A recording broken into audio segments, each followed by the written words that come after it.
Buongiorno, mi chiamo Stefania Colecchia e sono una guida abilitata di Venezia e faccio parte dell'associazione Best Venice Guides.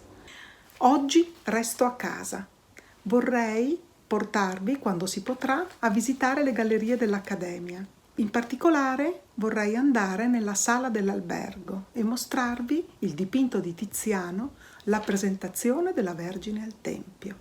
È un dipinto cinquecentesco della prima metà del secolo ed è dedicato alla Vergine Maria. Tiziano ci mostra una processione. Il centro della composizione è Maria, che sta scendendo una bellissima scala nella luce gloriosa. Rappresenta il trionfo dell'era cristiana.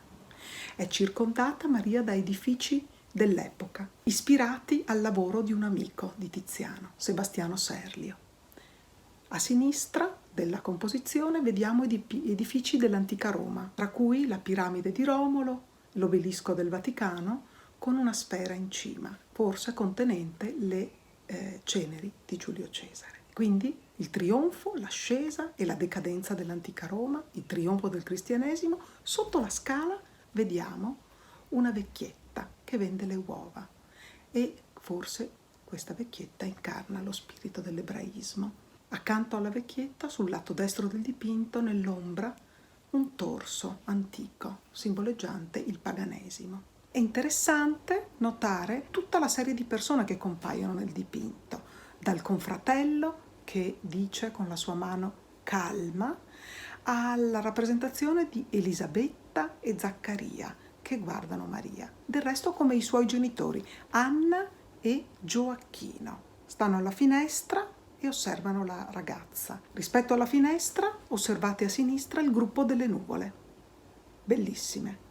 Sono un simbolo mariano, così come le montagne rappresentate in questo dipinto, le Dolomiti, il luogo di nascita di Tiziano.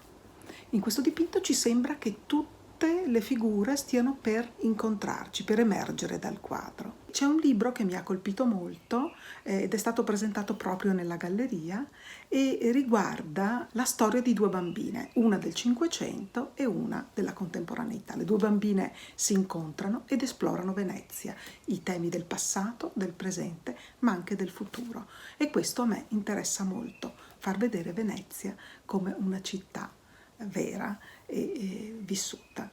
A presto, spero di vedervi presto, arrivederci.